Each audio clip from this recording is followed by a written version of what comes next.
فيكم اتحرك انتوا الثلاثه تحت.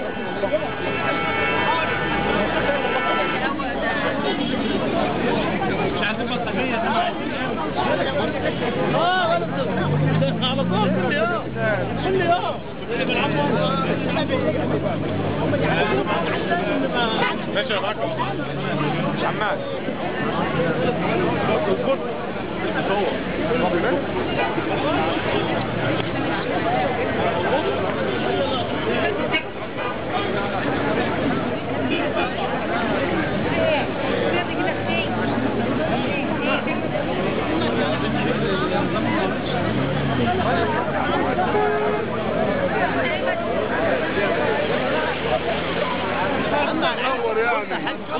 خلاص ده بيته خلاص ده بيته دلوقتي لما تعمل خطه هناك يا باشا في هناك مخرج يا باشا لو الصوره مش عاجباك نشيلها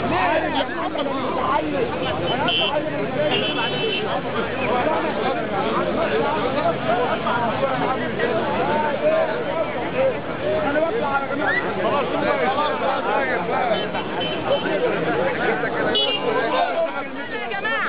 بقول الشعب بورسعيد الطيب البطل الباسل البريء من التهمه اللي بيحاولوا ينسبوها ليه.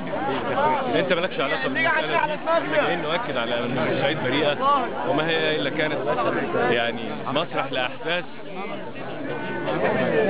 فلتكن العداله وتاخذ مجراها ومن اذنب ياخد جزاؤه. انما بالنسبه للشعب البورسعيدي احنا عارفينه كويس جدا، وانا متربي في وسط البورسعيديه وانا بورسعيدي وعارف البورسعيديه قد ايه طيبين وقد ايه رجاله وقد ايه اصله وقد ايه ضحوا في سبيل مصر، دفعوا فواتير كثيره جدا عن مصر. الشعب بورسعيد بريء ما يعملش المساله دي، احنا جايين نؤكد على المساله دي وليكن القصاص من المذنب الحقيقي. كلمه للشعب البورسعيدي. احنا جايين عايزين البساطه قبل الشعب انا وسطهم دلوقتي بنقول له احنا نعلم جيدا انك شعب مناضل، شعب محترم ولا يمكن تنزلق لهذه المؤامرات الدنيئه اللي حاولوا ان هم يرسخوها بيك. شعب بورسعيد المناضل العظيم لا يمكن يعمل على صفحه المعديه اللي انا مسؤول عنها. كلمه بسيطه لشعب بورسعيد. اصل مش كلمه بسيطه، الكلمه لازم تبقى كبيره عشان تبقى كلمه كبيره لشعب بورسعيد. كلمه كبيره لشعب بورسعيد. الكلمات هم اتكلموا بالنضال، اتكلموا بالدم، اتكلموا بالشهاده، اتكلموا بالبطوله، اتكلموا باحتمال الظلم، اتكلموا بكل المعاني الكريمه اللي جعلتهم في كتب التاريخ كلها من اعظم ابناء المدن الذين خاضوا الحروب الشعبيه والمقاومه الشعبيه. تاريخهم يتكلم عنهم، شرف لي اني اتكلم كابنه منهم، كجزء منهم. وبقول إذا كان النهاردة يعني بأذكر أن كل بيت في بورسعيد كان فيه شهيد من شهداء 56 و67 و73 شهداء النصر أو حماية مصر. ومع هذا بأؤكد أن في المأساة والجريمة التي ارتكبت على أرضنا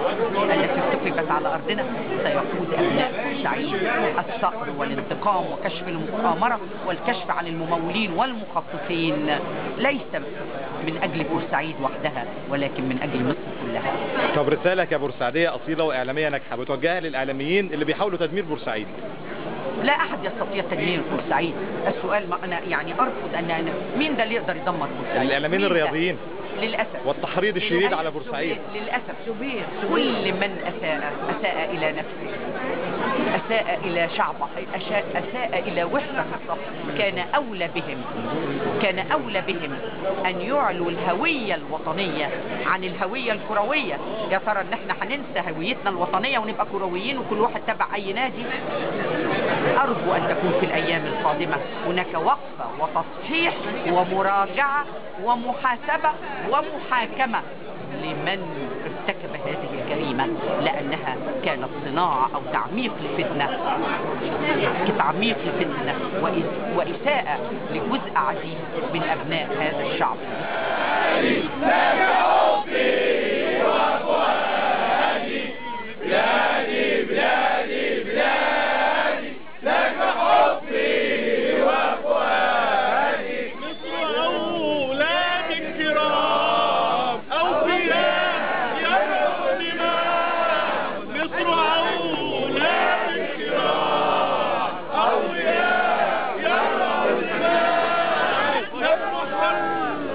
والسلام والفداء يا بلادي بلادي بلادي بلادي لك حبي وفؤادي بلادي بلادي بلادي لك حبي وفؤادي بلادي الزين حبيب الله لما أم شهيد في النادي لما أم شهيد في النادي لما أم شهيد في النادي مين هيجيب لي حق أولادي مين هيجيب لي حق أولادي بورسعيد 56 بورسعيد 56 ما تقتلش المصريين بورسعيد 56 ما تقتلش المصريين بورسعيد بريئة هي دي الحقيقة شعب بورسعيد يا استاذ محمد. شعب عظيم. السلام عليكم يا حبيبي. شعب طبعا استحاله يكون هو اللي عمل كده. احنا جايين النهارده عشان ناكد على ان مصر كلها شعب واحد. جايين ناكد على ان احنا كلنا شعب مصر هنجيب حق الشهداء ومش هنهدى ولا هنسكت لغايه ما حق الشهداء يجوا والمجرمين اللي ارتكبوا المجزره دي يتحاكموا. مش هنسكت كلنا. جايين عشان في فتنه جامده جدا في البلد، جايين لوقت الفتنه دي. مفيش حاجه اسمها بورسعيد واسكندريه والقاهره والسويس والصعيد. مصر كلها شعب واحد ومدينه واحده. طب تعليق حضرتك على تغطيه الاعلام للاحداث؟ الاعلام كان فيه يعني تجاوز شويه، لكن احنا مش عايزين نتهم بعض، عايزين ننسى كل خلافاتنا وما نتهمش بعض. عايزين ناكد على ان بورسعيد ابطال ولا نقبل معونات من احد. احنا لا نقبل معونات من احد، نحن نعتمد على انفسنا. والفكره اللي بتتقال ان بورسعيد متقاطعه ده كلام مش مظبوط، لان بورسعيد جزء من الشعب المصري. رساله الاعلام يا استاذ جورج. رساله الاعلام الفضائيات الرياضيه تخرس شويه، لان هم اذونا اذيه شديده جدا في كلامهم اللي هم قالوه. طب تعليق حضرتك على تقرير لجنه تقصي الحقائق المبدئي؟ انا ماليش دعوه بتقصي الحقائق، انا ليا دعوه بانه يجرى تحقيقات سريعه في هذا المجال وتقدم النيابه ادلتها باسرع ما يمكن، وبنطالب بدايره متخصصه. رساله شعب بورسعيد تعليقا على الاحداث. تعليقا على الاحداث، اولا ما فيش حاجه اسمها شعب بورسعيد وشعب هو شعب مصر كل واحد. ايوه احنا عندنا اخلاق واحده ومعدل قيمي واحد. المعدل الاخلاقي ومعدل القيمه ده فرض على كل الشعب في كل بلد مصريه، تمام؟ في كل بلد مصريه، وفرض على كل على حتى الاديان اللي في مصر. يعني المعدل القيمي اللي عند المسيحي زي اللي عند المسلم، تمام؟ تاني حاجه ان ما حدش ابدا يقدر يفصل بيننا، واي مشكله دايما تصور بالشكل ده بتزيد تقارب الناس وبعضيها، لان ما زالت نسبه الوعي عاليه عند الشعب فيما يخص مسائل الانقسام بين الناس وبعضيها. نسبه وعي عاليه جدا. شعب بورسعيد وشعوب القناه هي موزاييك مصري، هم ابناء كل مصر شمالا وجنوبا، القادمين لحفر قناه السويس والذين اقاموا في هذا الوطن هم ابنائنا جميعا واخواتنا جميعا وعماتنا وخالاتنا واخواتنا، ولن يستطيع احد ان يكسر هذه اللحمه، مستحيل. ومن يتدخل لكسرها فهو غبي واحمق تماما، ولا يدري تماما ما يحدثه في مصر، لان المواضيع دي بتزيد دايما التئامنا، وكل اي دم بيسيل من مصر بيسيل من المصريين بيزيد تمسكهم طبعا، لان لا تفريط في الدم على الاطلاق. ونحن نعلم تماما مين عدونا، ونحن مصرين تماما على ان تحقق هذه الثوره كما ارادها كل شعب مصر، ولم يقع الضرر على بلد في مصر بحد ذاته، بل وقع الضرر على كل البلاد المصريه. وقع الضرر على كل البلاد المصريه وبالاخص بورسعيد. بورسعيد عانت تماما كما عانت مصر، ولن يستطيع احد ان يكسر هذه الوحده على الاطلاق.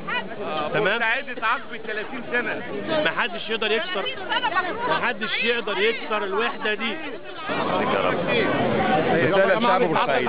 انا جاي اصالح اهل بلدي، جاي اصالح اهل بلدي، جاي اقول لاهل بلدي انتوا رجاله واحنا رجاله، ومفيش حد في الدنيا يقدر يهزم اهل بورسعيد ابدا. وبورسعيد اتحملت كتير عشان مصر، ياما شالت عن مصر، ياما حسبت فواتير على مصر في 67 رسالة للإعلام. 73 الاعلام بتاعنا اعلام مغرض، واعلان فاشل، واعلام مضلل، والدليل وجود واحد زي شوبير يتواجد على احنا جينا لكم النهارده عشان نبرئكم من اي شيء ومن اي تهمه تيجي عليكم خالص نهائي. الحمد لله رب العالمين. المؤامره معروفه جايه من مين؟ كل الناس عارفينها، بس احنا اللي بنحاول ان احنا ما ناخدش بالنا من مين المؤامره دي جايه. لكن شعب بورسعيد بريء، كلنا جايين علشان نقول ان شعب بورسعيد بريء، واحنا كلنا مصريين مع بعض. 30 سنة كان أخويا محبوس، ياكل فقر وظلم ويبات ظهره مكشوف. خرج صوته ورايا لما وصل للميدان، دخل شاف لوحة سلمية في المكان. مطلوب عدالة اجتماعية وزيادة أجور، مطلوب تعليم للصغير مش بس الفراغور، مطلوب تغيير ونلغي حتى الدستور، مطلوب نقضي على الأفاعي والنسور. لما أخويا مات شهيد في الميدان، وقفت قلوبنا تطلب تنحي الغفلان اللي كان بيحمي فلوسه وما قالش أنا غلطان. فلوس وأراضي ودم شهيد ومكتبة سوزان، وحديد ورشيد ونظيف والعدل وعزم كمان. كنا نشتكي لربنا وجمال يزداد طغيان، يروح يشجع كورة وهو كله في الميدان. شد دكتور وتخطيط مهندس وكل على البنوك واخويا غلبان. ما كفاية قراية للجميع، قريناها وفهمناها في الميدان يا ماما سوزان. عزيناكي في اغلى حفيد ونسيتي تعزينا في دم الشهيد.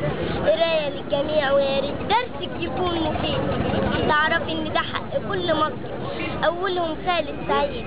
ده مش كلام شعر، ده كلام مصري عنيد، كلام يوسف ومنى وفرح.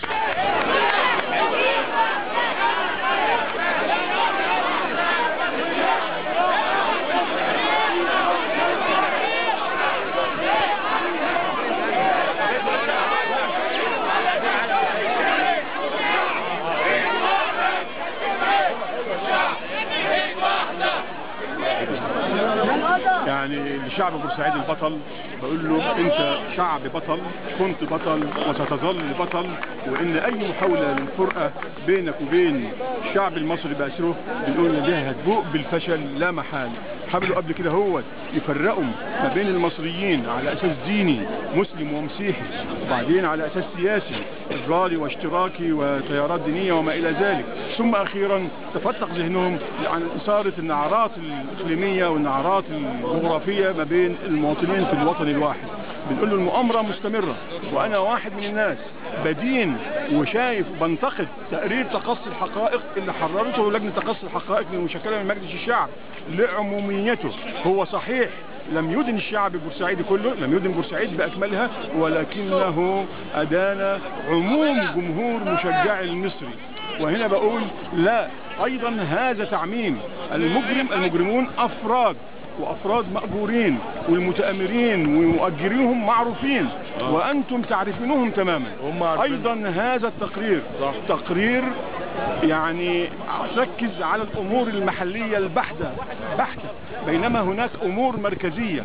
أنا شخصيا أدين حكومة الإنقاذ، حكومة كمال الجنزوري، وأدين المجلس الأعلى للقوات المسلحة باعتبارهم مسؤولين أول، وبالتالي نتساءل إلى متى سيتأخر التقرير السياسي اللي بتحرره لجنة تقصي الحقائق.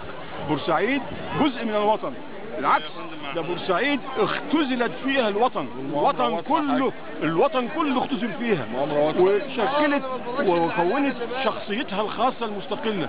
بورسعيد هي المدينة الوحيدة، واضحة طبعا، بورسعيد هي المدينة الوحيدة ليس في مصر فقط ولكن في المنطقة العربية اللي قرنت العروبة بالسيادة في مقاومتها للمحتلين والغزاة.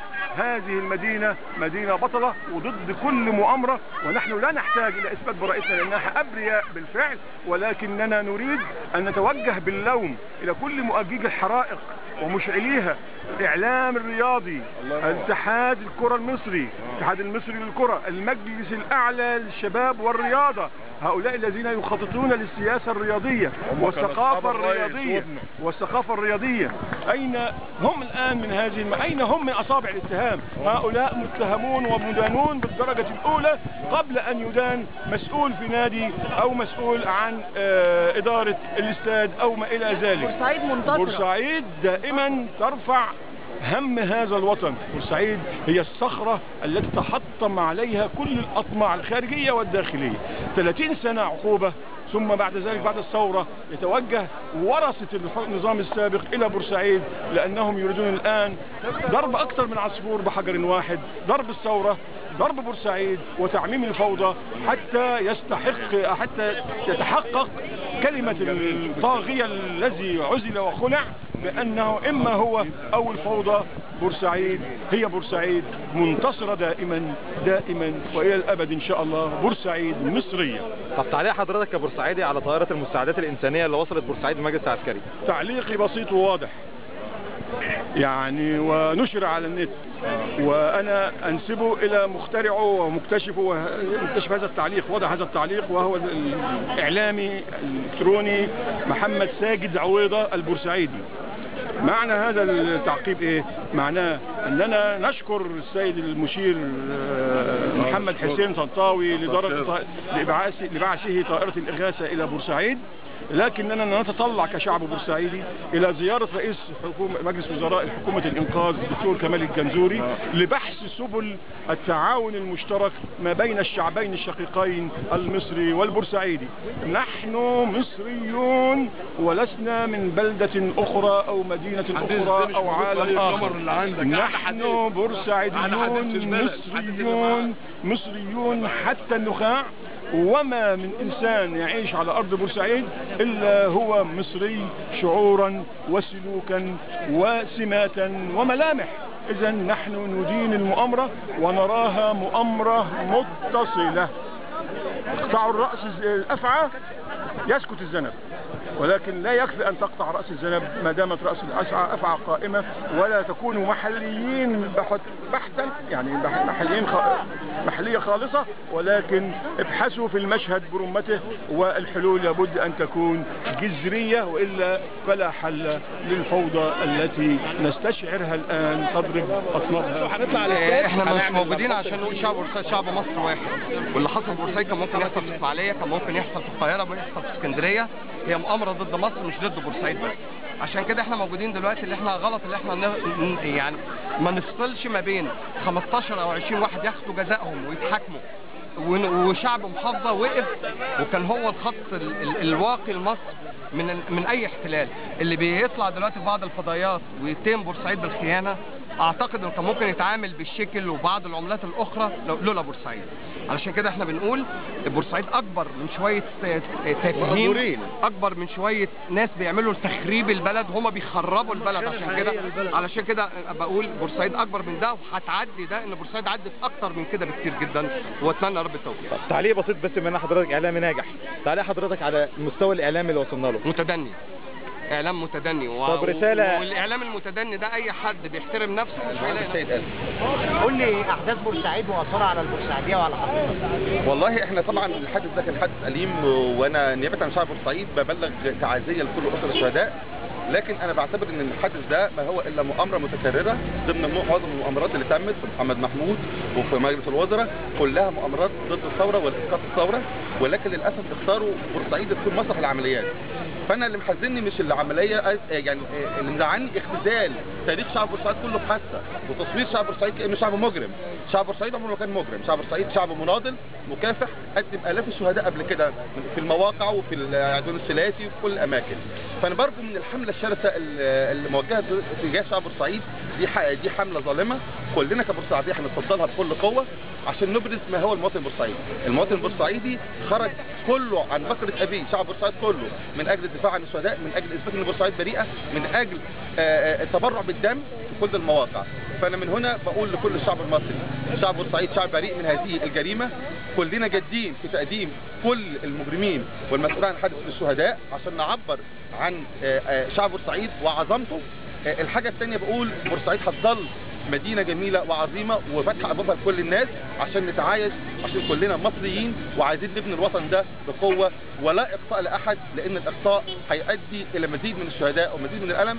فأرجو أن نتعاون جميعا عشان نرجع تاني بمصر ونحمي تعزية لأمهات الشهداء، وأطلب الرحمة للشهداء وربنا ان شاء الله يوفقكم كلكم وتاخدوا القرار زي ما انتوا عايزين. انا مش عارفه تاخدوه ازاي، بس لو تاخدوه خلاص عشان تستريحوا وتستقر ارواحكم ان شاء الله.